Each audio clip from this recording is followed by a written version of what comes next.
Des tsunamis réduisant à néant les meilleurs systèmes de protection. Presque tout était détruit.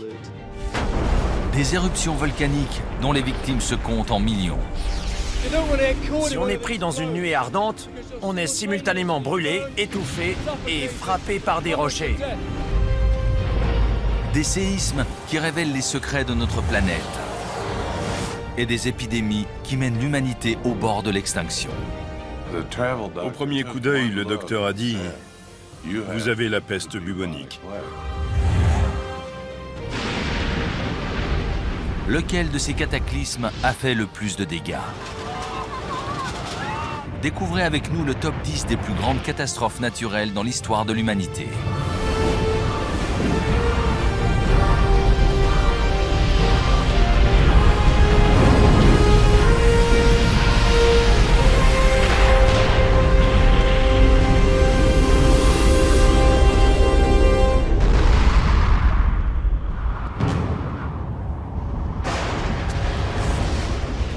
Les catastrophes naturelles.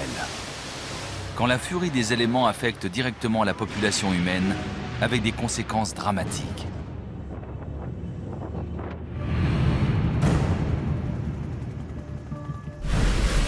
Avec l'aide d'experts internationaux, nous avons établi la liste des 10 plus grandes catastrophes naturelles de tous les temps. 2, 1.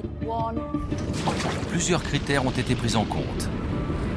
L'ampleur de la catastrophe, son impact à long terme, le nombre de victimes et le coût économique des dégâts.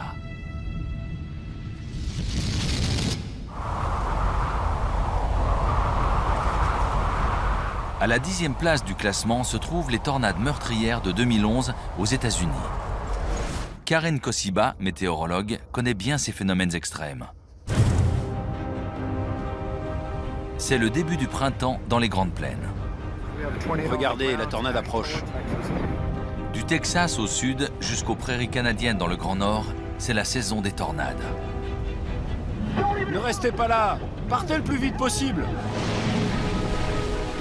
Les tornades sont ici un phénomène courant, mais la saison 2011 n'est pas comme les autres.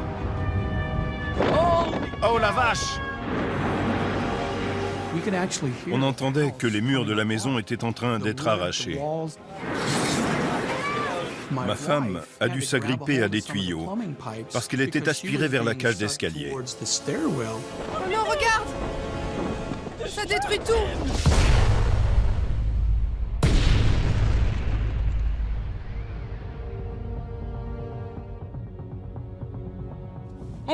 J'étudie les tornades depuis plus de 7 ans. Et la saison 2011 a été hors du commun. Les spécialistes des sciences atmosphériques commencent à peine à comprendre le processus de formation des tornades.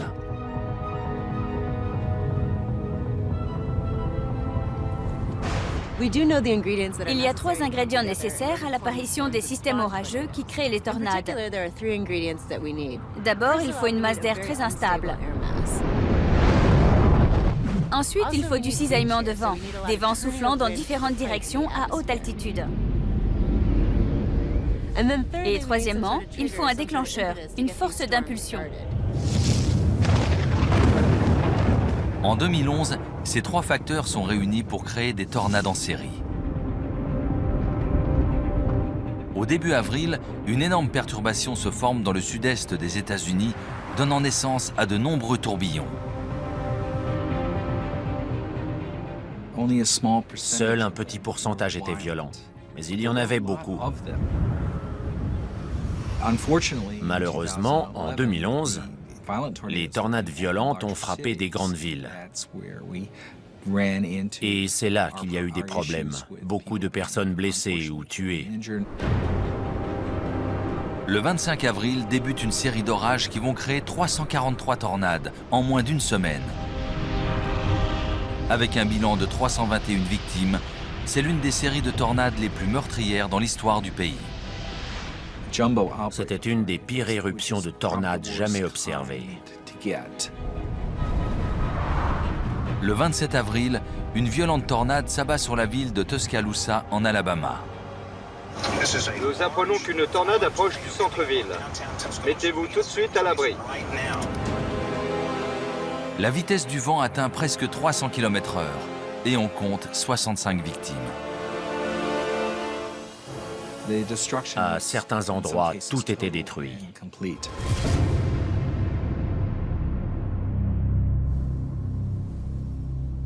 Après les drames du mois d'avril, un calme inquiétant s'installe en mai. Jusqu'au 22. Ce jour-là, une énorme tornade se forme. Et la ville de Joplin, dans le Missouri, se trouve directement sur sa trajectoire. Ma fille est arrivée en courant, en disant qu'une tornade approchait et qu'il fallait raccompagner sa copine. Ayant grandi dans la région, Tim Bartow a l'habitude des tornades. Pourtant, même lui est pris de court devant la violence du phénomène. Au bout de quelques minutes, on a entendu les sirènes. Ça approche! Allume la sirène! Allume la sirène! La tornade dévaste la périphérie sud-ouest de la ville. Il faut partir tout de suite! Tim Bartow et sa famille se réfugient dans la cave juste à temps. Au moment où j'arrivais aux escaliers, le coin de la cuisine était arraché.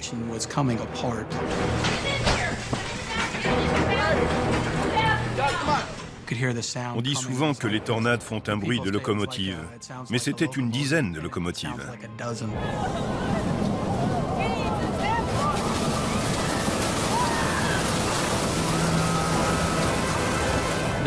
Il y avait des débris, de la terre, de la boue, de la pluie, du verre, des cailloux, des briques qui rentraient par la porte et qui volaient autour de nous.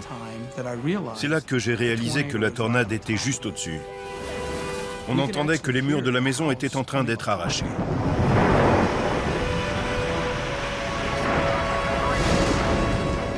Et je me suis dit, la seule chose qui nous sépare du vortex, c'est un plancher en bois de 2,5 cm d'épaisseur. Bien sûr, toute la famille pleurait. Tout le monde était hystérique. Je vous aime tous très fort! Nous aussi!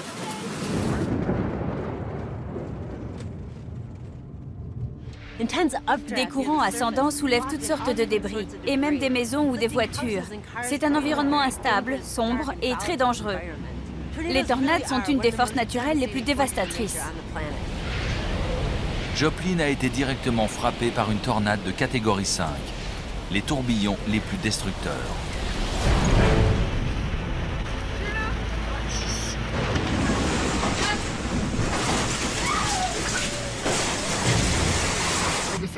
Tout le sud de la ville a été rasé. Les maisons ont disparu. Il y aura forcément des victimes. Il n'y a plus rien. Plus rien.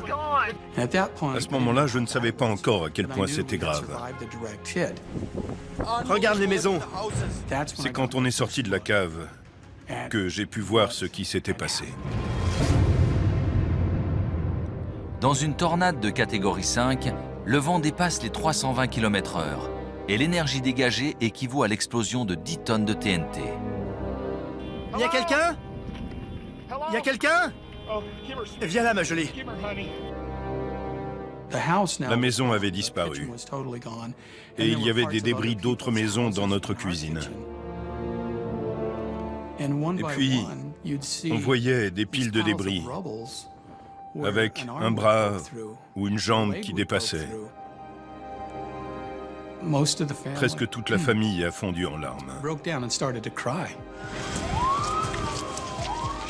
La tornade de Joplin a fait 158 victimes. C'est la plus meurtrière dans l'histoire moderne. C'est aussi la plus dévastatrice sur le plan matériel. Les dégâts dépassent 2,8 milliards de dollars. 758 tornades sont recensées en avril 2011, un record. Selon Karen Kosiba, il ne fait donc aucun doute que les tornades de 2011 comptent parmi les 10 plus grandes catastrophes naturelles. Non seulement il y a eu beaucoup de tornades, surtout en avril et mai, mais en plus elles ont frappé des zones très peuplées. Et c'était des tornades du type le plus violent. Donc c'est la combinaison de ces facteurs qui a rendu la saison 2011 si destructrice.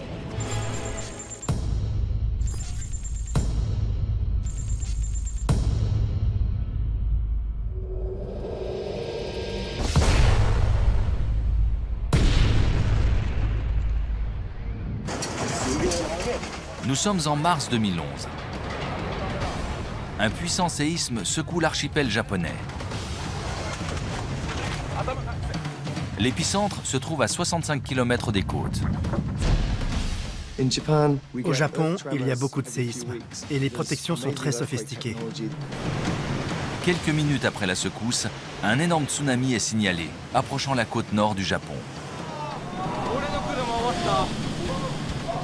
Les scènes de destruction qui s'ensuivent vont choquer le monde entier. Pas un seul bâtiment n'a résisté.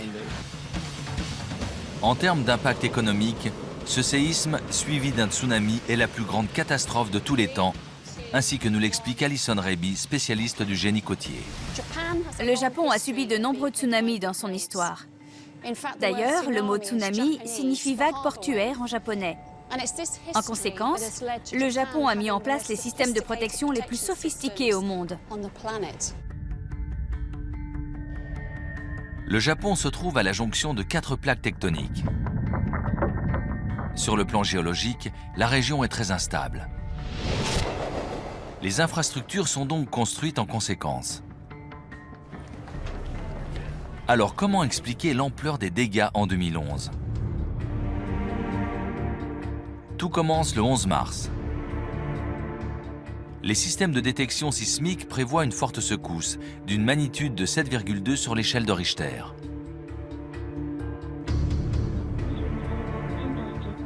L'alerte est lancée à travers l'archipel. Chris Alderson vit au Japon depuis 13 ans et pour lui, les séismes font désormais partie du quotidien. Les tremblements de terre sont tellement courants que les gens n'y font pas vraiment attention. Les petits sont à peine mentionnés. Et quand la secousse est plus forte, on s'arrête quelques instants et puis on reprend le travail. Le séisme se produit à 14h46 heure locale.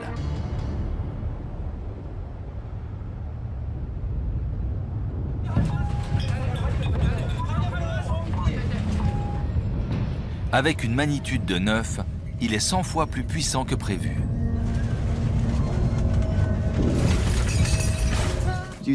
On s'attendait à ce que les secousses diminuent comme d'habitude, mais elles devenaient de plus en plus fortes. C'était du jamais vu.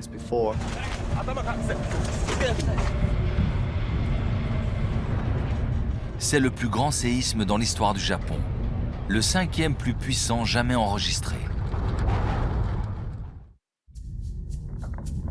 L'épicentre se trouve à 65 km de la côte est du Japon, où une plaque de 300 km de la croûte terrestre s'est soulevée de 5 mètres environ. Les sismologues nomment ce type d'événement un mégaséisme de subduction. L'onde de choc est si puissante que le Japon se déplace de 2,50 m, tandis que l'axe de rotation de la Terre se décale de 18 cm environ.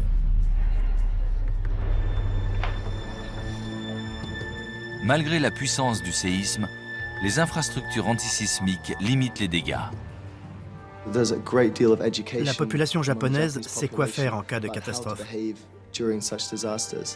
Donc les gens étaient inquiets, mais il n'y avait pas de scène de panique, comme on aurait pu s'y attendre.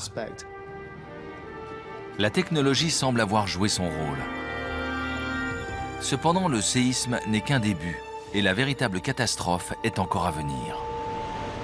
Le tremblement de terre a en effet créé un tsunami qui approche la côte nord du Japon. Spécialiste du génie côtier, Alison Raby a étudié le séisme de 2011 pour tenter d'expliquer l'étendue des dégâts.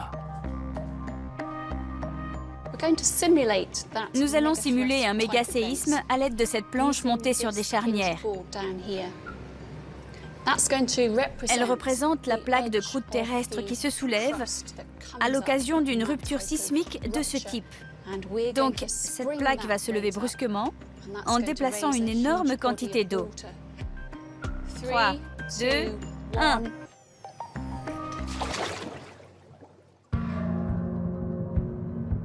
En haute mer, la vague initiale est relativement petite, 1 mètre de haut seulement. À l'approche de la côte, cependant, la profondeur diminue et la vague commence à ralentir et à grandir.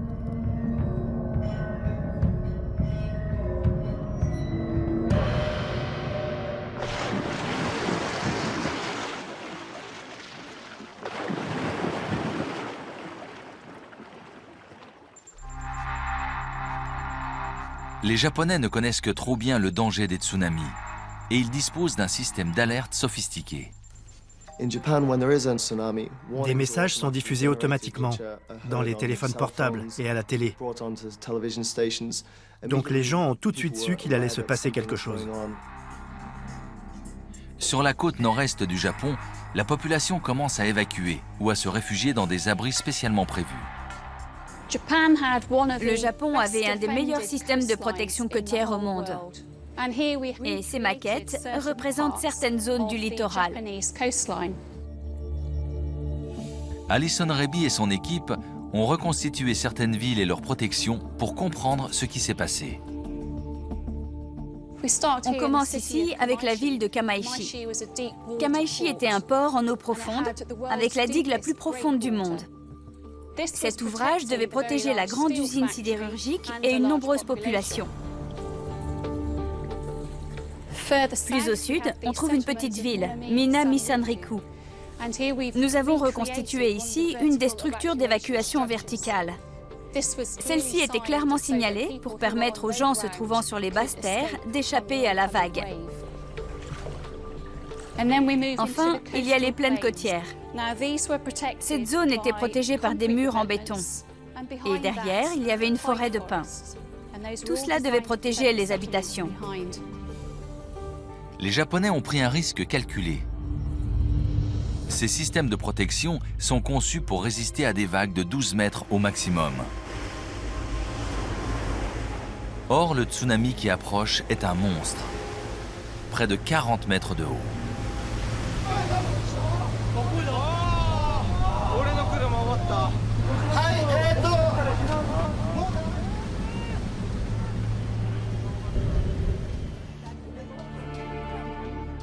À Tokyo, Chris Alderson reste stupéfait devant ces images. Quand on a vu à la télé les centaines de milliers de gens qui avaient perdu leur maison et qui étaient frappés par la tragédie au milieu de leur vie quotidienne, on n'arrivait pas à réaliser au début. Alison Reby a recréé le tsunami en miniature.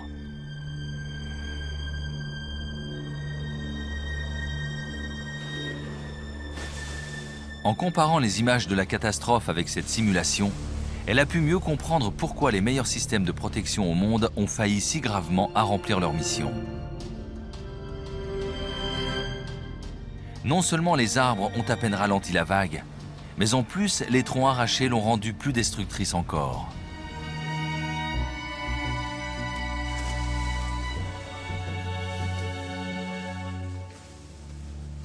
Si le refuge de Minami Sanriku a bien résisté, beaucoup d'autres structures similaires étaient construites trop près de la côte et plus d'une centaine ont été submergées.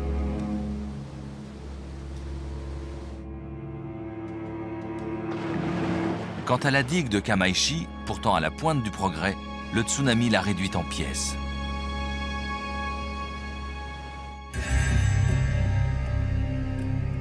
Chris Alderson décide de participer aux opérations de secours. On a quitté notre vie de tous les jours en ville pour se retrouver tout à coup au milieu d'un décor de désolation, comme une apocalypse de science-fiction.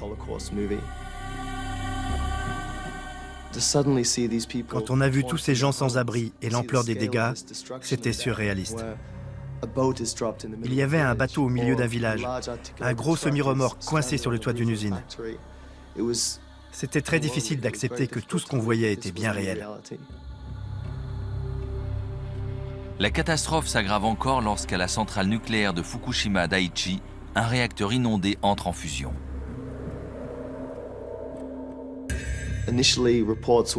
Au départ, les informations n'étaient pas très fiables. On ne savait pas jusqu'où les radiations s'étaient répandues, ni si la situation allait être maîtrisée. Grâce au courage des employés de la centrale, le pire a pu être évité.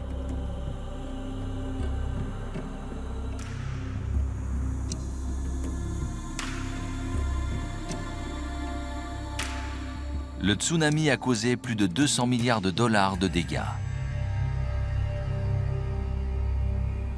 C'est la catastrophe naturelle la plus coûteuse de l'histoire. Tout était détruit. On ne voyait pas de survivants dans les ruines. Il n'y avait que des soldats plantant des drapeaux pour signaler les corps. Ils vérifiaient aussi l'intérieur des voitures et ensuite ils les marquaient d'un X. Il y avait une odeur très forte, des choses en décomposition que l'océan avait apportées, des restes humains, des poissons. Je crois que rien ne peut préparer à une telle expérience. Selon Alison Raby, la leçon à retenir de cette catastrophe, c'est que les meilleurs systèmes de protection se sont révélés largement impuissants.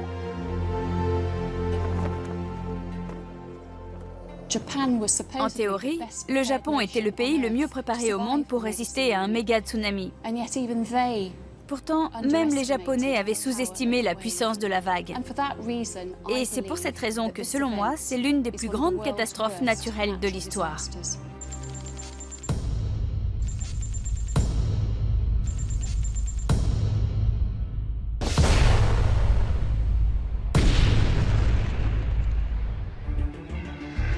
En 1918, une maladie virale se répand à travers le monde, semant la mort sur les 5 continents. C'est la grippe espagnole. On estime le nombre de victimes à 30 millions environ, en moins de 6 mois. Près d'un siècle plus tard, les descendants du virus représentent toujours l'une des principales menaces pesant sur l'humanité. Un vaccin est en cours de développement. Nous surveillons les cas de grippe porcine apparus aux États-Unis. Selon le docteur Mike Lee, c'est la vitesse avec laquelle la grippe espagnole a fait des millions de victimes qui en fait l'une des 10 plus grandes catastrophes naturelles.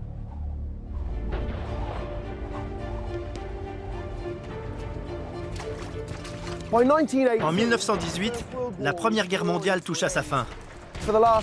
Pendant 4 ans, le conflit a fait rage sur les champs de bataille européens et quelques 9 millions d'hommes ont trouvé la mort.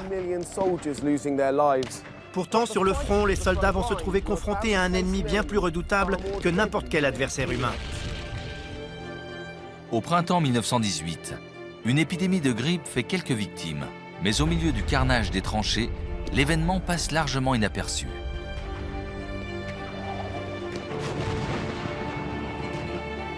Personne ne le sait encore, mais une mutation va bientôt donner naissance à un nouveau virus bien plus meurtrier.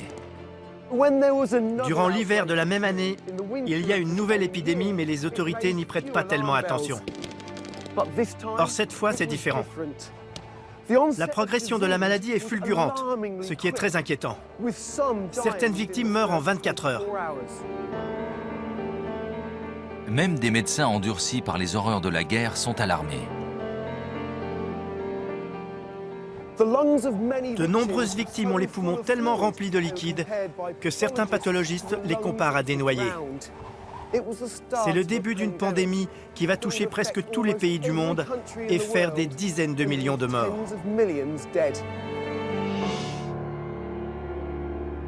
Dans les pays en guerre, la presse passe l'épidémie sous silence.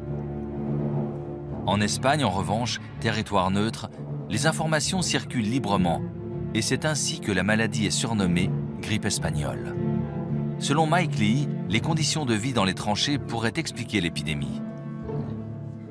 L'apparition d'une nouvelle maladie virale est souvent provoquée par la promiscuité entre une importante population et des animaux, comme des cochons par exemple. Lorsque des humains sont infectés par une grippe animale, une nouvelle souche de grippe peut apparaître. C'est pourquoi on parle de grippe porcine ou de grippe aviaire. Il est donc tout à fait possible que l'apparition d'un nouveau virus ait été favorisée par une grande concentration de soldats stationnés juste à côté d'animaux, souvent en présence de gaz qui étaient peut-être mutagènes.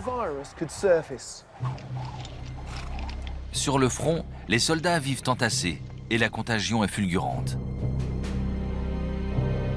Dans l'armée américaine, près d'1 million d'hommes seraient contaminés. Cependant, l'épidémie dans les tranchées n'est qu'un début. Le 11 novembre 1918, la paix est déclarée. Les soldats démobilisés transmettent la maladie à leur insu, et l'épidémie devient une pandémie. Les grands rassemblements célébrant l'armistice accélèrent la transmission. jusqu'à ce que la moitié de la population mondiale soit contaminée. 1 milliard de personnes à l'époque. L'un des aspects les plus effrayants de l'épidémie de 1918, c'est que les gens mouraient dans la force de l'âge. La mortalité chez les sujets de 15 à 34 ans était 20 fois plus élevée que pour les autres grippes. Alors pourquoi la grippe espagnole était-elle si meurtrière pour ceux qui auraient dû être les plus résistants? Des progrès importants dans la compréhension du virus ont permis de fournir la réponse. L'important dans le cas de la grippe espagnole et d'autres pandémies, c'est que le système immunitaire attaque la paroi interne des poumons. En conséquence, du liquide commence à s'infiltrer et les gens se noient dans leur propre fluide corporel. C'était certainement horrible à vivre et à voir également. Il y a de nombreuses descriptions dans la littérature médicale de l'époque de patients qui devenaient bleus progressivement. Et là, les médecins et les infirmières savaient que c'était la fin. Et cela ne concernait pas uniquement les individus faibles ou âgés, bien au contraire. Tout à fait. D'ailleurs, les personnes jeunes et en bonne santé étaient probablement plus exposées, puisque c'est le système immunitaire qui attaquait les poumons. C'est ce qu'on appelle un choc cytokinique. Ensuite, du liquide s'infiltrait dans les poumons endommagés et les gens se noyaient. Les descendants du virus continuent de sévir au XXIe siècle.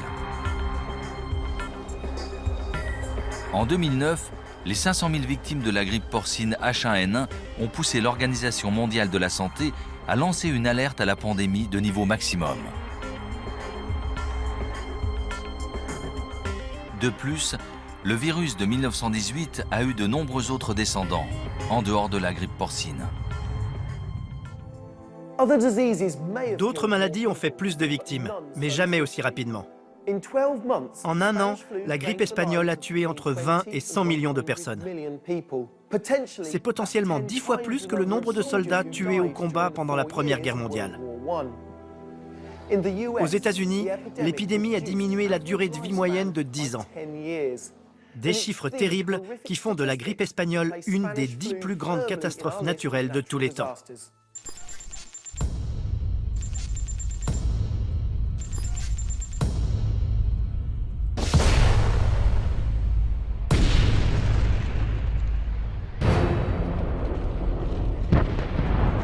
Durant l'été 1883 en Indonésie, l'activité du volcan Krakatoa se fait inquiétante.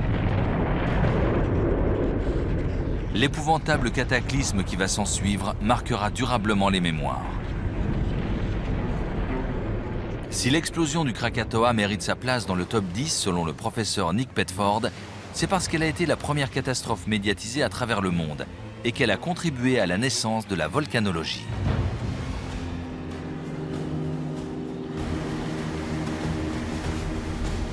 Le vulcanologue traverse le détroit où se situait autrefois le légendaire volcan.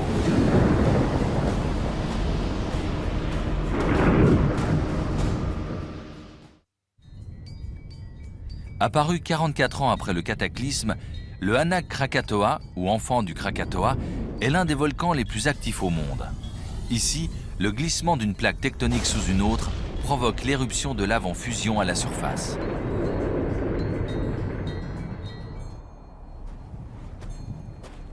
Depuis les années 50, le volcan grandit en moyenne de 4 mètres par an. Le Anak Krakatoa est un volcan en forme de cône classique, avec un seul sommet.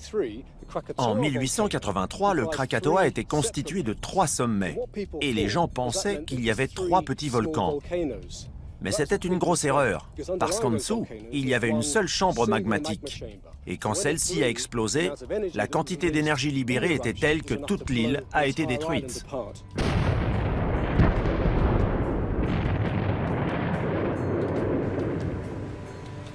Plusieurs centaines de colons européens vivent alors dans la région pour faire le commerce des épices, qui prospèrent sur le riche sol volcanique.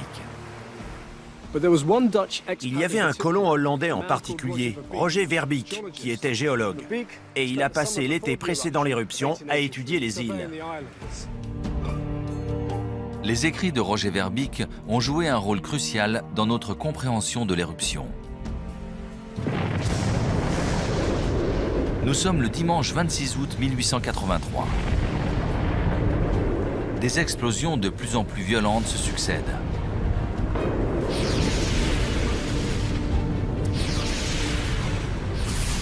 Les bombes volcaniques que l'on trouve un peu partout sur les versants du Anak Krakatoa permettent de mieux comprendre la violence du phénomène. Celle-ci est grosse, à peu près de la taille d'une voiture. Et autour de moi, il y en a 2 ou 3 autres d'un diamètre similaire. Mais en 1883, pendant l'éruption, le ciel devait être rempli de centaines de bombes volcaniques, projetées pas seulement à des centaines de mètres, mais à des dizaines de kilomètres. C'était littéralement une pluie de feu. À 14 h, le volcan crache un nuage noir 3 fois plus haut que l'Everest. Selon des témoignages directs, le ciel s'est obscurci tout de suite après l'éruption. Le jour est devenu la nuit. C'était dû à la quantité phénoménale de cendres et de poussière projetées dans l'atmosphère. Et les effets ont été ressentis très loin de l'Indonésie. À Paris, à Londres, à New York, on observait d'étranges couleurs dans les couchers de soleil. Tous ces phénomènes étaient dus à l'éruption volcanique de 1883. Le 27 août, à 5 h du matin, 4 énormes éruptions volatilisent le volcan. La force de l'explosion équivaut à 13 000 fois la bombe d'Hiroshima. Le bruit de l'explosion aurait été le phénomène sonore le plus puissant de l'histoire humaine. L'éruption projette des milliards de tonnes de roches pulvérisées, de gaz et de cendres brûlantes sous la forme d'un nuage mortel se propageant à grande vitesse autour du volcan. Des scientifiques ont calculé que ces nuées ardentes auraient atteint 800 mètres de hauteur, soit le double de l'Empire State Building de New York. On pourrait s'attendre à ce qu'une nuée ardente s'arrête quand elle arrive à la mer à cause de l'eau. Mais ce n'est pas toujours le cas. Si elle est assez chaude et assez puissante, elle peut continuer à avancer sur l'eau. De la vapeur se forme à l'avant du nuage, ce qui le protège de l'eau. Et nous savons que c'est ce qui s'est passé en 1883, parce que ce matin-là, les habitants d'une petite ville appelée Ketimbang se sont réunis pour regarder le spectacle. En quelques minutes, le nuage de débris brûlants parcourt le bras de mer de 40 km qui sépare la ville du volcan. Ce nuage avançant au-dessus de l'eau, c'est probablement la dernière chose qu'ils ont vue. Car quand on est pris dans une nuée ardente, on est simultanément brûlé, étouffé et frappé par des rochers. Environ 1000 habitants de Ketimbang trouvent la mort instantanément.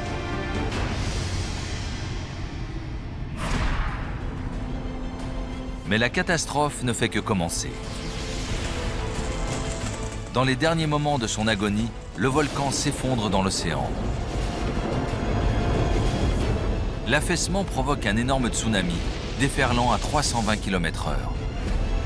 Le petit village d'Anyer, sur l'île de Java, est directement sur sa trajectoire. Sur la côte ouest, les colons néerlandais ont construit un phare, très similaire à celui que l'on peut voir aujourd'hui.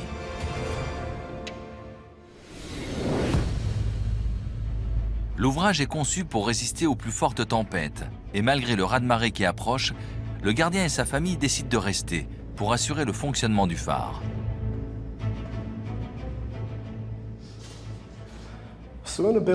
Dans un bâtiment comme celui-ci, en acier renforcé, ils se croyaient certainement à l'abri.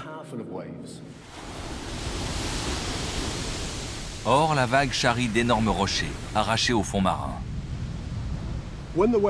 Lorsque la vague a frappé le phare, elle faisait 40 mètres. C'est presque aussi haut que l'endroit où je me trouve.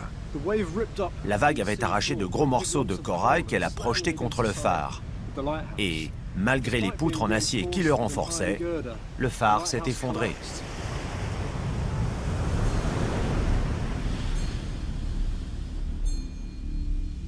De l'ancien phare, il ne reste que les fondations en briques. Par miracle, le gardien a survécu. Mais sa femme et son fils ont péri dans les flots, comme des dizaines de milliers d'autres.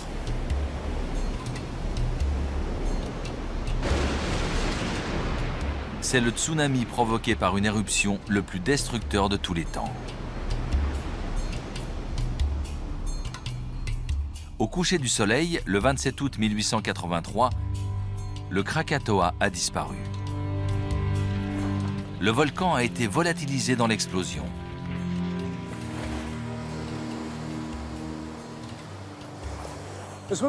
L'éruption du Krakatoa a été très spectaculaire, mais elle est aussi importante pour d'autres raisons.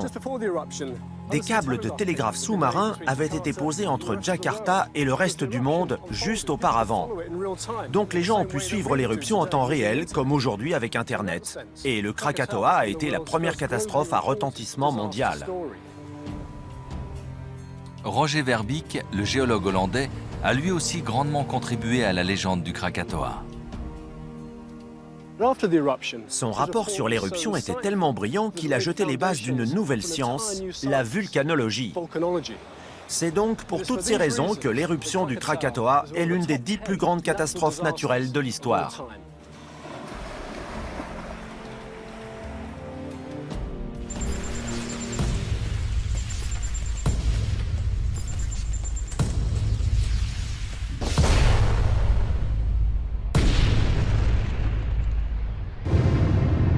Le 24 août 2005. Une tempête tropicale se forme dans les Bahamas. 5 jours plus tard, la Nouvelle-Orléans est en ruine. Tout a été détruit en un instant. Suite à un enchaînement d'événements naturels et d'erreurs humaines, l'ouragan Katrina entre dans l'histoire comme le plus destructeur de tous les temps. Tout a été emporté. Pour Tim Marshall, météorologue, il ne fait aucun doute que Katrina a été l'une des 10 plus grandes catastrophes de l'histoire. La Nouvelle-Orléans est entourée par l'eau. Il y a 300 ans, ça n'était qu'une petite ville sur les berges du fleuve Mississippi, nettement au-dessus du niveau de la mer. Mais au fil du temps, la Nouvelle-Orléans s'est étendue dans les marais. Et aujourd'hui, une grande partie de la population vit en dessous du niveau de la mer.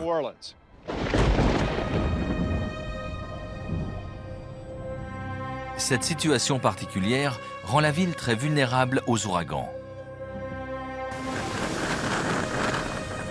De fait, ce ne sont pas seulement les vents violents qui sont dangereux dans un ouragan, mais aussi la montée du niveau de la mer.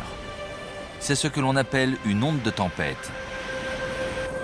Une grande partie des victimes d'ouragans meurent ainsi noyées. Le 24 août 2005, le National Hurricane Center, service météorologique spécialisé, suit l'évolution d'une tempête tropicale ordinaire. Au départ, Katrina était une dépression tropicale comme les autres. La tempête se transforme rapidement en ouragan de catégorie 1. À partir de ce moment, nous l'avons traité comme un ouragan normal. C'était la routine. Un ouragan se forme lorsque de l'air chaud s'élève au-dessus de la mer, créant des vents violents ainsi que des nuages épais et humides. Alimenté par des eaux anormalement chaudes dans le golfe du Mexique, Katrina grandit et s'intensifie rapidement.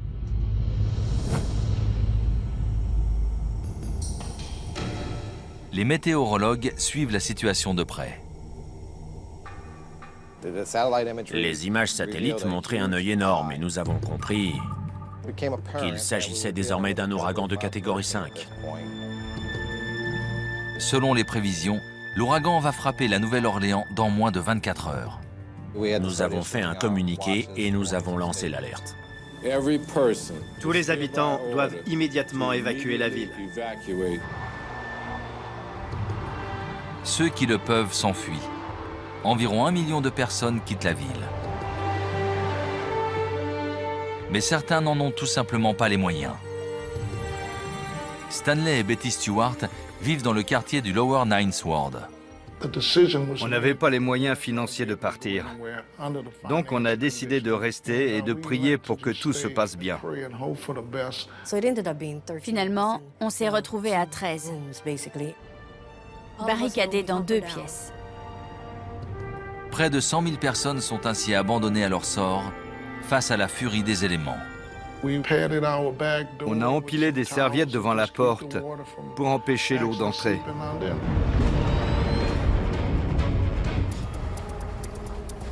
La ville ayant subi de nombreux ouragans, quelques 560 km de digues ont été construits pour la protéger.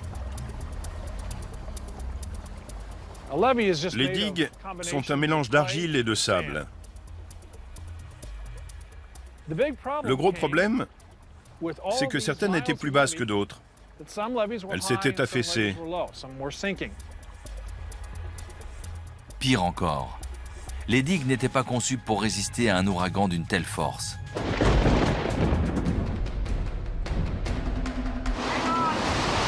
Le 29 août, à 6h10 du matin, Katrina frappe la côte. La vitesse du vent atteint 210 km/h. Des vagues de 8 mètres déferlent sur la côte du Golfe. C'est la plus forte onde de tempête dans l'histoire des États-Unis.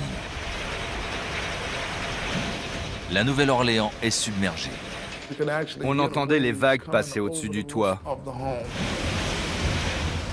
Dans les refuges, la confusion règne. Ne paniquez pas et gardez vos enfants près de vous. Mon frère m'a regardé et je lui ai dit qu'il fallait prier. Parce que je croyais vraiment que notre dernier jour était arrivé. À 14h, dans le Lower Ninth Ward, la situation est dramatique. Toute la zone est inondée. Il y a beaucoup de problèmes. À ce moment-là, il y avait 7 mètres d'eau par endroit. Des amis qui étaient réfugiés dans leur maison ont trouvé la mort. Le 30 août, l'ouragan s'est dissipé, mais les infrastructures de la ville sont détruites. On se demandait si on était les seuls survivants. Est-ce qu'on était tout seuls?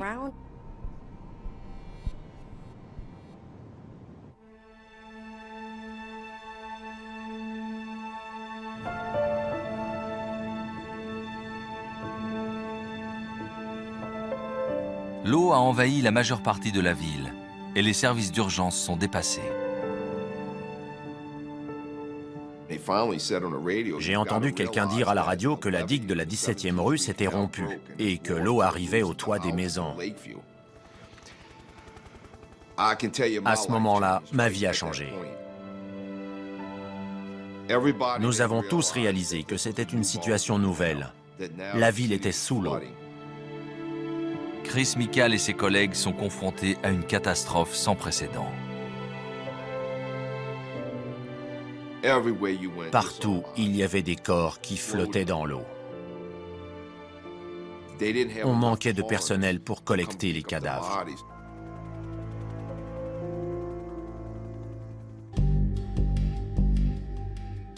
Les rescapés sont évacués au Superdome, un grand stade couvert.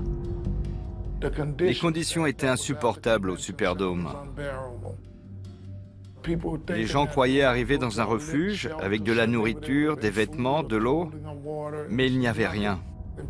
Les gens étaient littéralement abandonnés, en pleine rue. Plus de 46 000 réfugiés sont ainsi livrés à eux-mêmes. Il y a eu des morts à cause du manque de ressources. On se demandait si c'était la fin du monde, si notre vie allait finir là.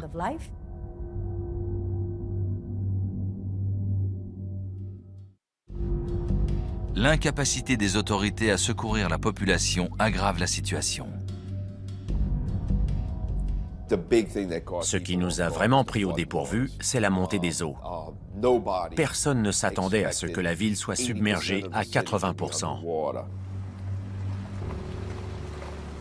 Presque 10 ans plus tard, 20% des habitants ne sont toujours pas revenus. Et de nombreux quartiers restent en ruine. Nous sommes dans le Lower Ninth Ward, une des zones les plus durement touchées. La plupart des maisons sont abandonnées. Les gens ne sont pas revenus. Elles tombent en ruine. Et c'est triste, parce que le quartier est mort. Il faudra une génération ou plus pour reconstruire.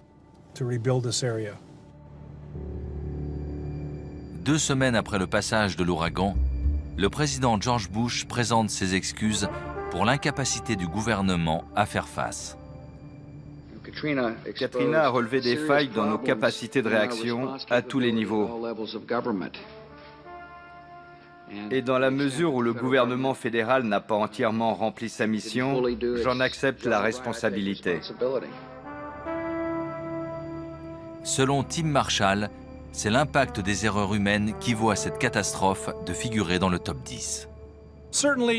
Il ne fait aucun doute que Katrina était une catastrophe naturelle, mais le bilan a été alourdi par les actions de l'homme. Katrina a servi de leçon. Aujourd'hui, les digues sont un peu plus hautes et un peu plus solides. Néanmoins, il est possible que la catastrophe se reproduise. C'est même une certitude.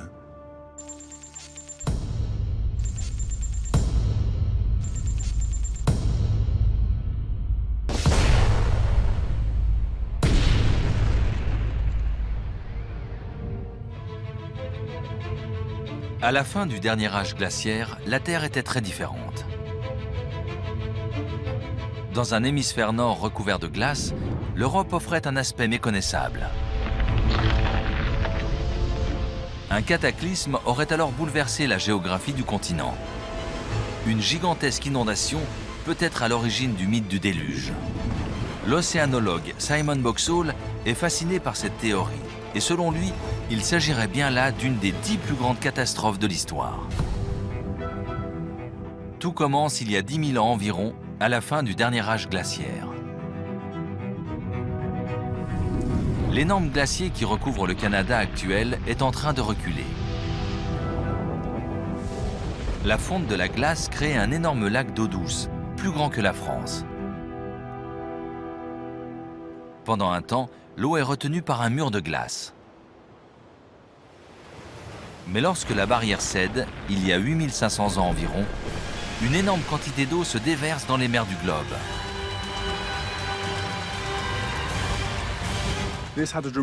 L'impact a été très fort sur le niveau de la mer qui était déjà en train de s'élever. Les eaux sont montées de 1 ou 2 mètres supplémentaires en très peu de temps.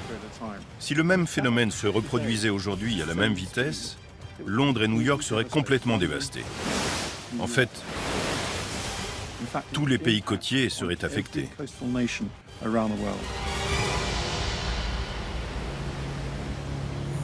À l'époque préhistorique, l'élévation rapide du niveau de la mer aurait provoqué un véritable cataclysme.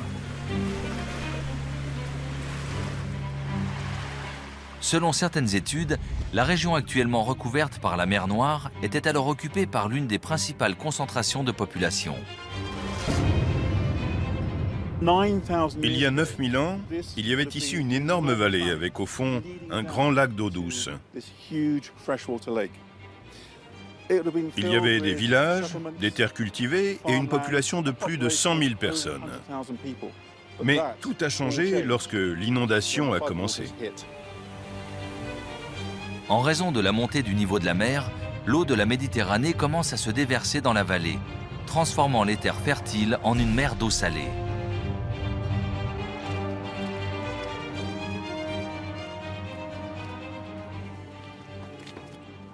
En 2011, Konstantin Tcherev fait une découverte étonnante lors d'une étude géologique de la mer Noire. En scannant le fond de la mer, nous avons repéré une formation assez inhabituelle, une sorte de colline ronde.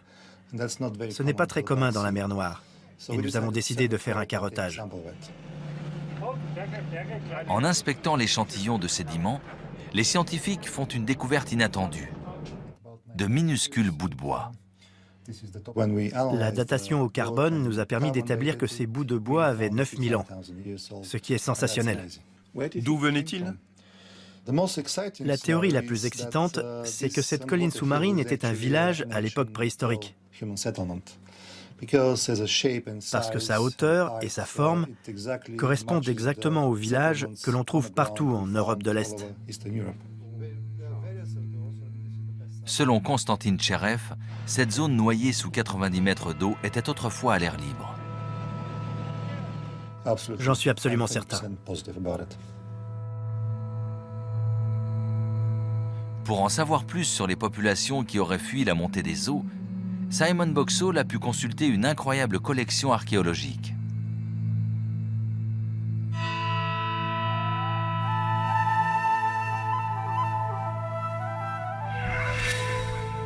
En Bulgarie, au bord de la mer Noire, plus de 200 squelettes et des milliers d'objets en or ont été mis à jour dans une nécropole vieille de plus de 6000 ans.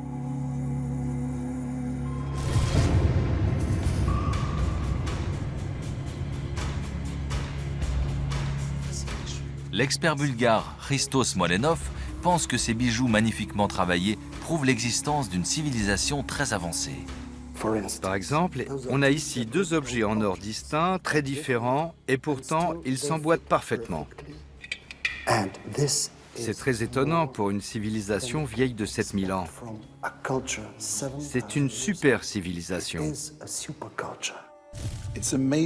C'est stupéfiant de précision pour une civilisation aussi ancienne. Selon Hristo Smolenov, la grande inondation aurait submergé la région habitée par cette population. L'exode qui a suivi aurait alors joué un rôle crucial dans le développement de la civilisation occidentale. La migration de cette super civilisation, à la suite de cette catastrophe, a également permis la diffusion des connaissances.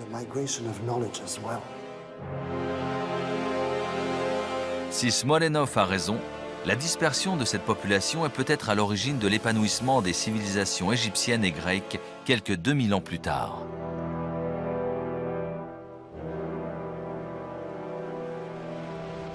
Simon Boxall pense lui aussi que la grande inondation a eu une forte influence sur l'histoire de l'homme. Cette catastrophe a dispersé une civilisation florissante, peut-être l'une des plus anciennes que nous connaissons. Et il est possible que cet événement ait été à l'origine de notre civilisation moderne.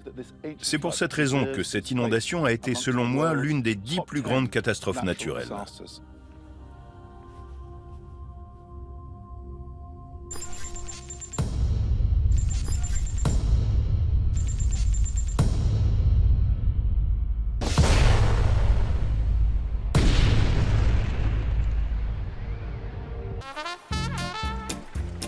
En 1906, San Francisco est la principale métropole sur la côte ouest des États-Unis. Ce que ses habitants ignorent, c'est que la région est une bombe à retardement sur le plan sismique. Au matin du 18 avril, c'est la catastrophe.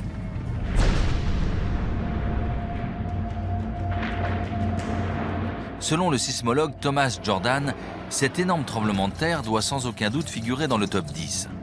Car il nous a permis de mieux comprendre la mécanique profonde de notre planète et aussi d'améliorer nos systèmes de protection.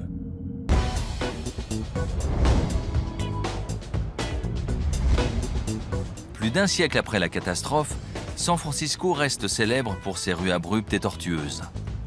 Un indice clair de la forte activité géologique dans la région.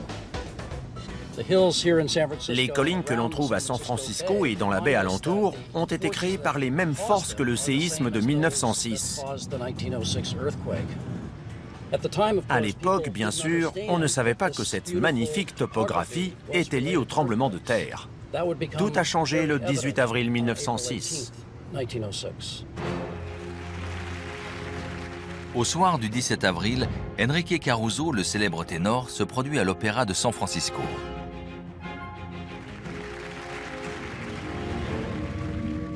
Quelques heures plus tard, la plus belle ville de Californie est un champ de ruines. À 5 heures du matin, tout était calme. Mais à 5h12, le séisme frappe la ville. Le tremblement de terre atteint une magnitude de 8,2. La terre se lézarde. C'est la panique générale. Les gens ont compris que c'était un séisme. Mais très peu savaient d'où venaient les secousses et ce qui allait suivre. Les bâtiments n'ont pas été conçus pour prendre en compte le risque sismique. Et presque tous s'effondrent. Il avait fallu 25 ans pour construire la mairie, le plus grand bâtiment à l'ouest du Mississippi, et le séisme l'a détruite en 2 minutes.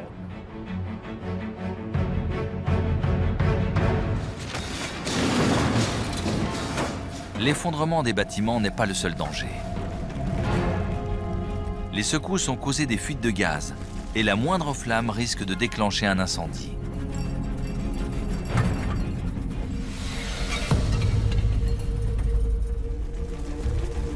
En quelques heures, la ville se transforme en brasier. Il y avait probablement une cinquantaine d'incendies dans le centre de San Francisco. Et ils ont convergé pour former une énorme fournaise. Le premier jour, tout le quartier d'affaires a été ravagé le long de Market Street. Et ensuite, le deuxième et le troisième jour, les flammes se sont propagées vers l'ouest et le nord, jusqu'au quartier de Fisherman's Wharf. En 3 jours, la ville a été presque entièrement détruite par les flammes. Au bout de 3 jours, l'incendie s'éteint par manque de matériaux. San Francisco offre une scène de désolation. La ville est détruite à 80%. Ce sont pourtant les répercussions du séisme dans la communauté scientifique qui lui donnent son importance historique. 3 jours après le séisme de 1906, avant même la fin des incendies, George Pardee, le gouverneur de Californie, crée une commission spéciale pour étudier le séisme et comprendre ce qui s'était passé. Le professeur Andrew Lawson, de l'université de Berkeley, est chargé de diriger une équipe d'une vingtaine de scientifiques. Le rapport Lawson, en 2 volumes, constitue une avancée fondamentale dans notre compréhension des séismes. À l'époque, les géologues pensent que la faille longeant San Francisco a été causée par le séisme. Le rapport Lawson prouve que c'est l'inverse. Andrew Lawson donne à cette faille le nom de la vallée qu'elle traverse, San Andreas. Ainsi que nous l'explique Alan Lester, c'est un moment déterminant dans l'histoire de la géologie et de la sismologie. Le séisme de 1906 a marqué un tournant très important dans la géologie et notre compréhension des grandes failles. San Andreas est une faille de décrochement. Et dans ce type de faille, des forces énormes peuvent s'accumuler dans le sous-sol, des contraintes, de la tension. C'est comme quand on prend un bâton et qu'on commence à le tordre. On pousse de plus en plus fort, le bâton se déforme. Et si on arrête cette pression, il reprend forme. C'est élastique. Mais si on pousse un peu trop fort et qu'on dépasse un certain point, le bâton se casse. C'est exactement ce qui s'est passé en 1906. Mais aussi pour la plupart des gros séismes le long de la faille de San Andreas. Au-delà d'un certain point, la roche ne peut plus supporter la tension accumulée et elle se rompt. Grâce au rapport Lawson, nous pouvons désormais identifier les zones à risque sismique et concevoir des bâtiments capables de résister aux secousses. Selon Thomas Jordan, notre capacité à mieux gérer le risque sismique trouve ses origines dans la catastrophe de San Francisco. De mon point de vue, le séisme de 1906 est le plus important de tous. Parce que pour la première fois, nous avons pu comprendre des aspects importants du déroulement des séismes. Et grâce à ces connaissances, nous pouvons espérer que des drames tels que celui de San Francisco ne puissent plus se reproduire.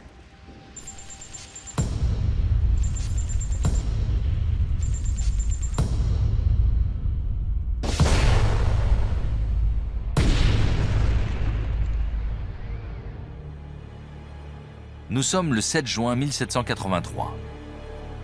Depuis plusieurs semaines, des grondements venus des entrailles de la Terre résonnent à travers la campagne islandaise.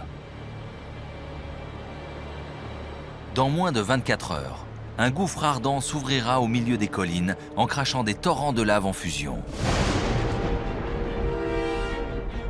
Ce cataclysme va affecter tout l'hémisphère nord, faisant d'innombrables victimes à travers l'Europe et même jusqu'en Asie.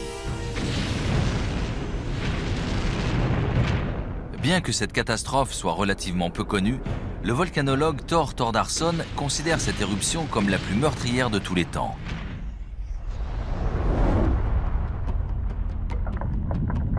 L'Islande se trouve juste au-dessus de la dorsale médio-atlantique, point de jonction de deux plaques tectoniques qui s'écartent continuellement. C'est l'un des endroits volcaniques les plus actifs au monde. Et en 1783, les mouvements tectoniques sont particulièrement forts. Lorsque les plaques s'écartent brusquement, la croûte terrestre se déchire sur 30 km. C'est la fissure de Laki. Le long de la crevasse, quelques 130 cratères rejettent des milliards de tonnes de lave en fusion. L'infernale éruption va durer 8 mois. C'est la plus grande éruption des 500 dernières années et une des plus grandes de tous les temps. La fissure de Laki rejette plus de 40 milliards de tonnes de lave. De quoi engloutir entièrement une ville de la taille de Chicago. En règle générale, la lave exposée à l'air se refroidit et se solidifie, ce qui ralentit sa progression.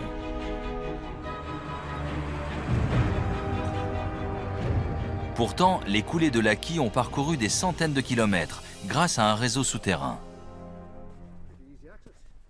Le volcanologue explore ces galeries, appelées tunnels de lave, avec l'aide d'un guide local, Björn Jorsen. Ces grottes sont créées lorsque la couche supérieure de la lave forme une croûte, protégeant le cœur de la coulée de l'air froid. Regardez ça. Juste ici, c'est le niveau de la rivière de lave. Et là, on voit que le plafond a fondu. Il y a des petites gouttelettes. Ce qui montre à quel point cet environnement était chaud à l'époque. La lave et les gaz au-dessus étaient extrêmement chauds puisque pour avoir ce genre de formation, il faut une température d'au moins 1100 degrés. Les longues coulées se forment de cette façon. Quand la lave s'écoule dans ce type de tunnel, elle reste chaude et fluide jusqu'à la sortie. Grâce au tunnel, la lave de Laki parcourt plus de 60 km avant de finalement se refroidir. Au total, 20 villages islandais sont rayés de la carte. La fissure de Laki rejette également des millions de tonnes de cendres et de gaz, empoisonnant la terre et les récoltes. Les 3/4 des moutons sont tués et en tout, plus de la moitié du bétail islandais. La population humaine est elle aussi durement touchée.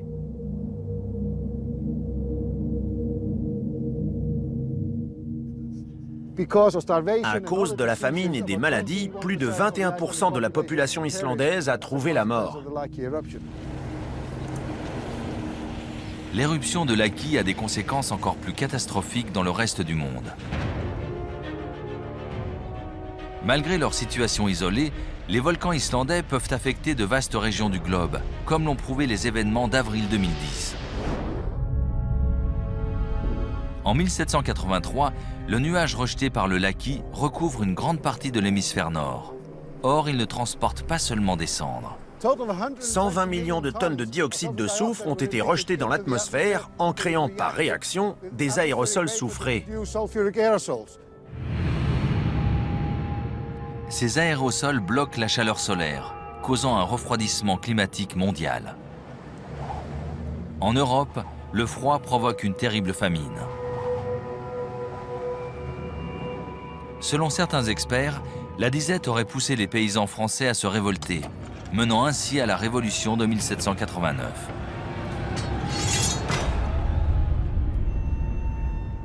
De l'autre côté de l'Atlantique, les températures chutent également. Sur la côte est de l'Amérique du Nord, l'hiver de 1783-1784 a été le plus long et le plus froid que l'on ait connu. Il y avait même des blocs de glace sur le Mississippi.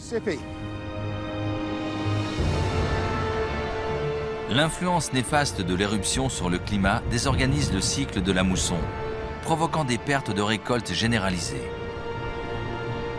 La famine tue un Égyptien sur 6, faisant également de nombreuses victimes en Inde et en Afrique du Nord. L'éruption de Laki aurait tué presque 2 millions de personnes en 1783.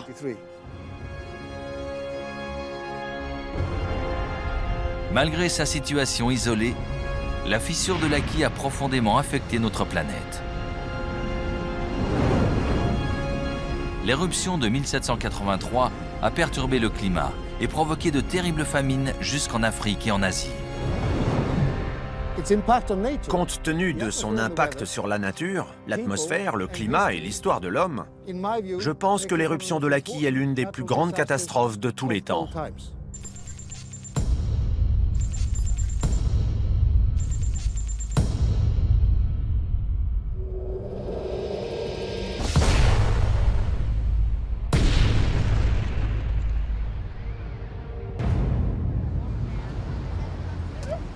Nous sommes le 26 décembre 2004. Les touristes profitent des plages de l'océan Indien. Dans moins de 3 heures, des centaines de milliers de personnes vont trouver la mort. Rentre à l'intérieur. Dans le tsunami le plus dévastateur de tous les temps. José Borrero est un spécialiste de ces phénomènes et il a choisi cette catastrophe pour le top 10. Nous sommes à Banda Aceh, à la pointe nord de l'île de Sumatra, dans l'océan Indien. Cet endroit a été particulièrement touché par l'un des pires tsunamis de l'histoire. L'océan Indien est limité par l'Asie, l'Afrique et l'Australie. En décembre 2004, des millions de vacanciers profitent de ces plages. Parmi eux, en Thaïlande, il y a Steve Gill, sa femme Heather et Charlotte, sa belle-fille. On avait prévu de sortir prendre un repas de Noël traditionnel. Tout était neuf, il faisait chaud et la région était relativement préservée. Il n'y avait pas beaucoup de construction.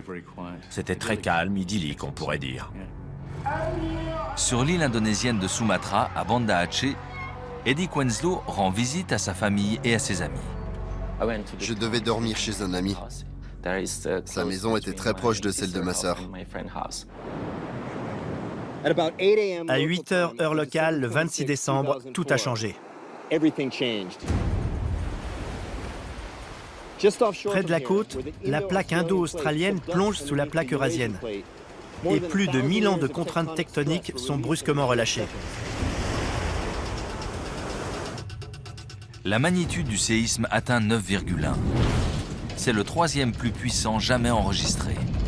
La plaque eurasienne se soulève brusquement de 20 mètres en déplaçant des milliards de tonnes d'eau.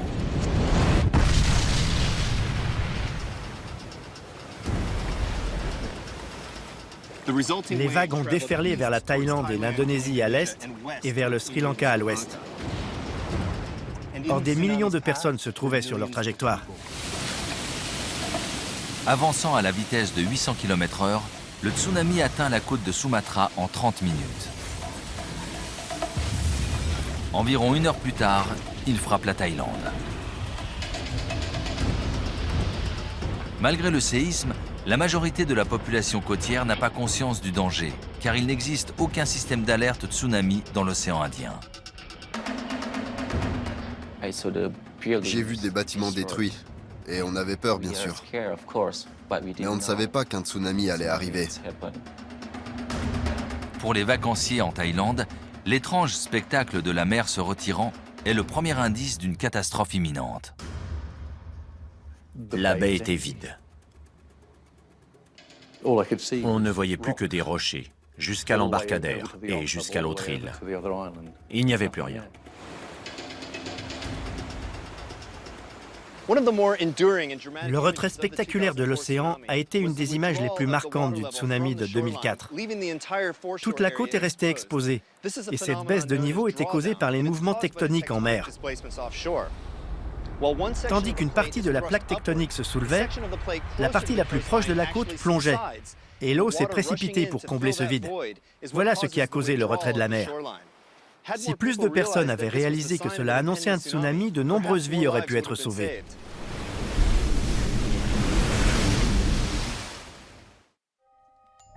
À cet instant, il faudrait courir se mettre à l'abri. Au lieu de cela, l'étrange spectacle attire les curieux. C'était bizarre, mais c'était fascinant. Je crois que je suis sorti quelques instants devant la maison pour regarder, mais en réfléchissant, je me suis dit que quelque chose n'allait pas.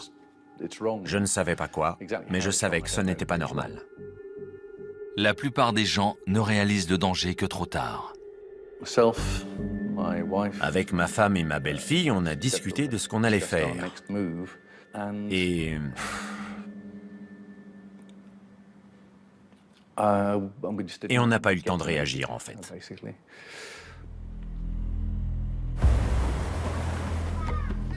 À 8h15, le tsunami atteint la côte nord de Sumatra. La ville de Banda Aceh, qui compte plus de 250 000 habitants, est frappée de plein fouet.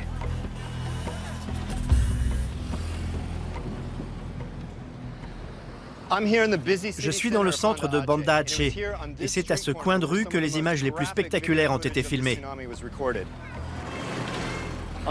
Dans la rue derrière moi, la vague a été canalisée entre les bâtiments. Sur les images, on voit que l'avant du tsunami était assez lent et que les gens pouvaient se mettre à l'abri en marchant. Mais cette partie de la ville est très loin de l'océan et beaucoup de gens ne savaient pas quoi faire. À mesure que la profondeur du flot augmentait, sa vitesse augmentait également. Et le seul moyen d'y échapper, c'était de monter en hauteur. La personne qui a filmé ces images a grimpé ici.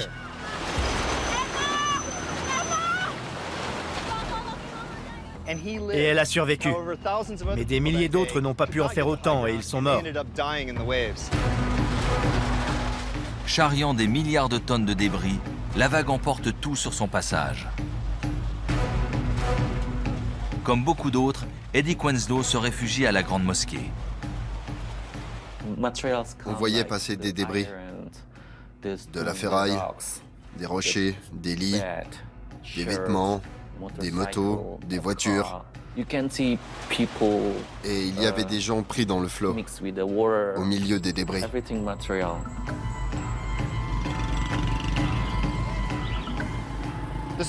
La vague est passée juste ici. Ces bâtiments sont en béton, très solides, et la plupart ont résisté. Donc l'eau s'est engouffrée au milieu et le flot a été canalisé. Il a accéléré et gagné en profondeur par endroits. Ici, la vague n'a pas dépassé le premier étage. Il y avait 2,50 m ou 3 mètres d'eau au maximum. Donc beaucoup de gens ont pu se mettre à l'abri, simplement en montant au deuxième, comme le caméraman au coin de la rue. Je pensais que j'allais mourir et j'ai vu beaucoup de gens qui avaient besoin de secours. Mais je ne pouvais pas les aider. Ils étaient trop nombreux à être en difficulté. J'ai vu beaucoup de bébés. Et bien sûr, ils avaient besoin d'aide. Donc je les prenais et je les posais au-dessus, parce que je ne savais pas où les amener. Puisqu'autour de moi, tout était inondé. Il y avait de l'eau partout. 30 minutes après Banda Aceh, l'île thaïlandaise de Phuket est frappée à son tour. Rentre à l'intérieur. Le bungalow de Steve Gill est juste au bord de la plage. Je crois que notre conversation s'est arrêtée quand on a entendu le grondement de l'eau. On ne pouvait toujours pas voir la vague et on s'est tourné vers la petite allée entre les deux bâtiments. L'eau avançait à une vitesse estimée à 300 ou 500 km/h.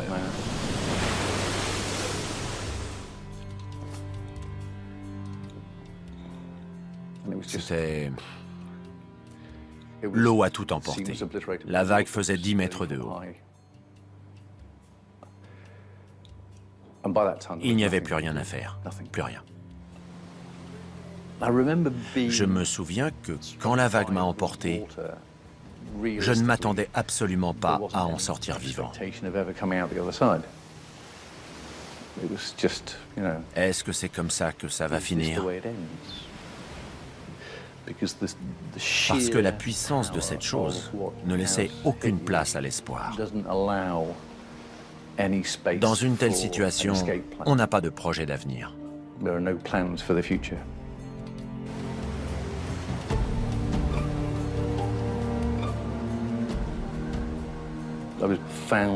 On m'a retrouvé dans des débris stagnants, on pourrait dire, à environ 400 mètres de là.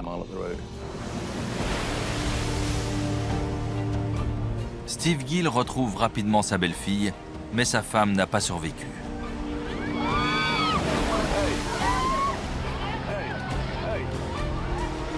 En 20 minutes, 3 énormes vagues atteignant 10 mètres de haut par endroit ont frappé la petite station balnéaire. Chaque mètre de côte a été écrasé sous 1000 tonnes d'eau. Plage après plage, vague après vague, le tsunami a semé la mort et la destruction. En Thaïlande, on compte plus de 5000 victimes et quelques 3000 disparus. En Indonésie, Banda Aceh est rayé de la carte.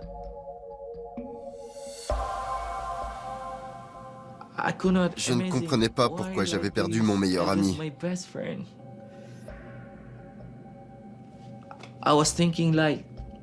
Je me demandais pourquoi Dieu ne m'avait pas pris à sa place. J'aurais préféré que ce soit moi plutôt que lui. Ma tante est morte également. On n'a pas retrouvé son corps. Et plusieurs de mes cousins sont morts. Leurs corps n'ont jamais été retrouvés.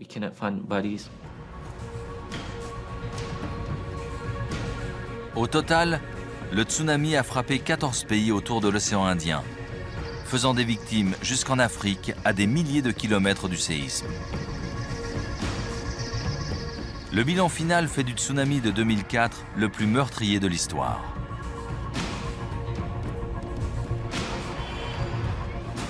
Dix ans plus tard, les rues de Banda Aceh ont retrouvé leur agitation. Et des leçons ont été tirées. Les autorités ont construit plusieurs refuges comme celui-ci, au cas où surgirait une nouvelle vague tueuse. Pour José Borrero, ces bâtiments sont un rappel constant des ravages causés par le tsunami.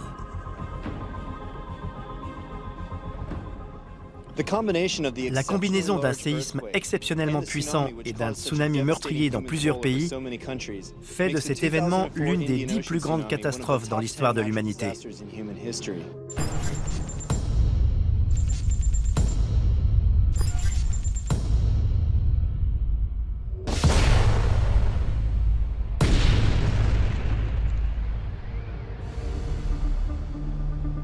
Nous sommes en 1348.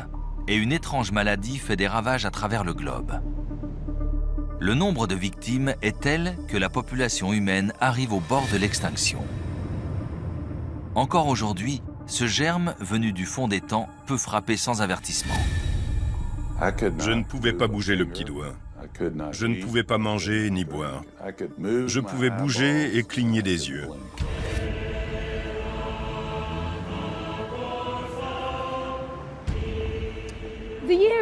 En 1348 commence l'un des épisodes les plus fascinants de l'histoire humaine, en particulier pour les historiens comme moi. À travers l'Europe médiévale se répand la nouvelle d'une étrange épidémie qui fait de nombreuses victimes. La maladie atteint les côtes anglaises, puis Londres, la capitale qui grouille de monde. Et la population ne peut rien faire pour l'arrêter.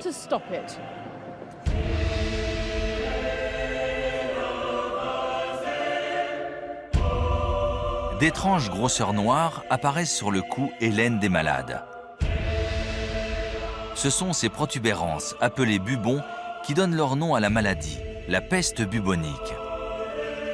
10 jours après l'apparition des premiers symptômes, plus de la moitié des malades meurent dans d'atroces souffrances. La peste bubonique n'est cependant pas confinée aux oubliettes de l'histoire. John Tull en fait la tragique expérience lors de vacances à New York. On a pris un taxi pour aller voir un spécialiste de la médecine des voyages. À ce moment-là, j'étais tellement mal que je ne pouvais pas m'asseoir sur une chaise dans la salle d'attente. J'ai dû m'allonger par terre. Et au premier coup d'œil, le docteur a dit « Vous avez la peste bubonique ». L'état de John se détériore rapidement et il est hospitalisé en urgence ainsi que sa femme Lucinda. À ce moment-là, j'étais complètement parti. Et les médecins ont suggéré de me plonger dans un coma artificiel. Lucinda et moi, on en a parlé un petit peu. On pensait que ça allait durer 2 ou 3 jours. Mais en fait, ça a duré 90 jours.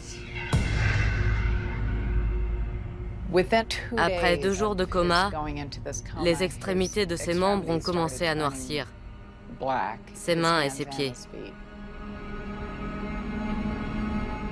De nos jours, les cas de peste bubonique sont extrêmement rares dans les pays occidentaux. Mais au XIVe siècle, les conditions étaient idéales pour que la maladie se répande comme une traînée de poudre. Au cours des siècles précédents, la population avait énormément augmenté. Londres était passé de 15 000 habitants au XIIe siècle à 80 000 au XIIIe. Et toute cette population était massée entre le fleuve et les vieux murs romains. Londres était plus densément peuplée que jamais. Des conditions idéales pour que l'épidémie se propage.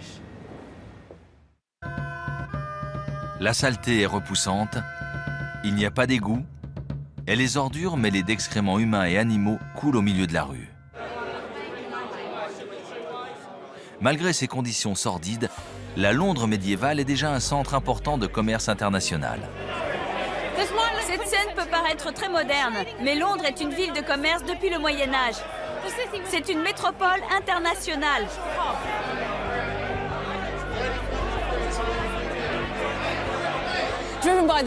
Poussé par la demande de soie et d'épices, le commerce international était florissant. Londres était submergée d'importations exotiques et de visiteurs du monde entier. Mais en même temps que ses biens et ses personnes, la ville accueillait également quelque chose de néfaste. Le commerce international introduit en Angleterre un nouveau nuisible, le rat noir. Cette espèce originaire d'Asie prospère dans les rues sordides de la capitale. Or, ces rats transportent des puces, dont l'estomac contient la bactérie responsable de la peste, Yersinia pestis. Au XIVe siècle, cependant, le mode de transmission est inconnu et la population se trouve sans défense face à une menace invisible. La maladie s'est répandue dans cette population très dense et elle a fait des ravages.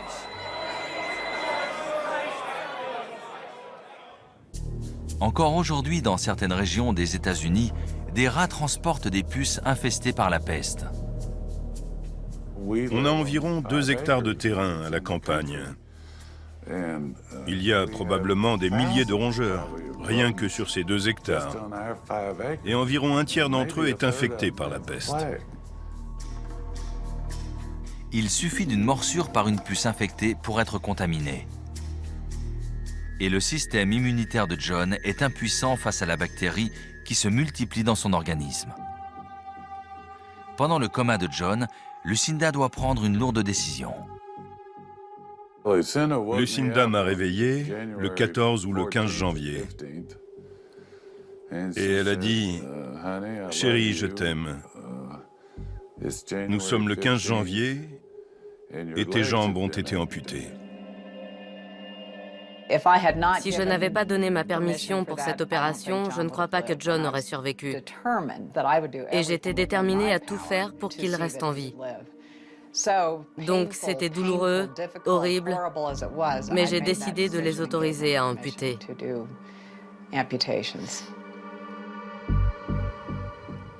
Même si la science a fait de grands progrès dans le combat contre la peste, l'histoire de John prouve qu'elle peut encore faire des ravages.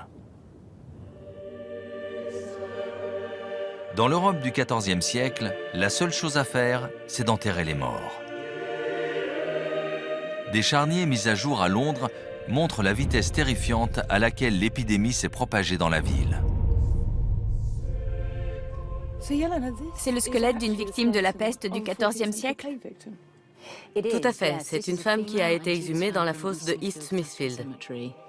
Et il y en avait beaucoup d'autres? Oui. Nous avons mis au jour plus de 600 squelettes. Mais plusieurs milliers de personnes ont probablement été enterrées là. Donc les gens mouraient en grand nombre et très rapidement. En Angleterre, plus d'un quart de la population est emportée par la peste noire. Compte tenu du nombre de victimes, que faisait-il des cadavres? On pourrait penser qu'avec une telle catastrophe, les corps seraient simplement jetés dans une fosse. Mais ce qui est intéressant sur le site de East Smithfield, c'est que les victimes étaient placées bien en rang, de façon très organisée. Les gens essayaient de respecter les rites de funérailles chrétiens et de retrouver un peu de normalité au milieu de cette catastrophe. Lorsque l'épidémie s'épuise finalement, la peste a tué un tiers de la population européenne. L'équivalent de plus de 240 millions de victimes aujourd'hui. Ce bilan et les conséquences de la catastrophe lui confèrent une place unique dans l'histoire. La peste noire a été la pire catastrophe dans l'histoire de l'humanité. Les symptômes étaient terrifiants, dégradants, et l'épidémie a frappé de façon soudaine et meurtrière.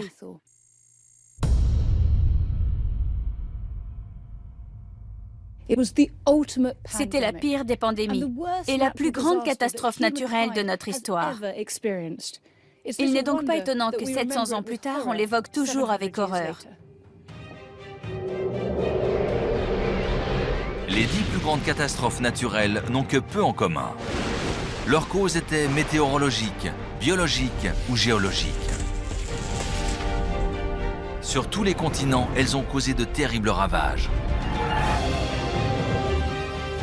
Aux quatre coins du globe, personne n'est à l'abri. Et pourtant, nous sommes toujours là.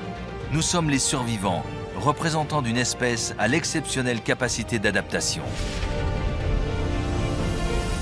À nous maintenant de tirer des leçons de l'histoire pour nous préparer aux futures catastrophes. Car la furie de la nature frappera de nouveau.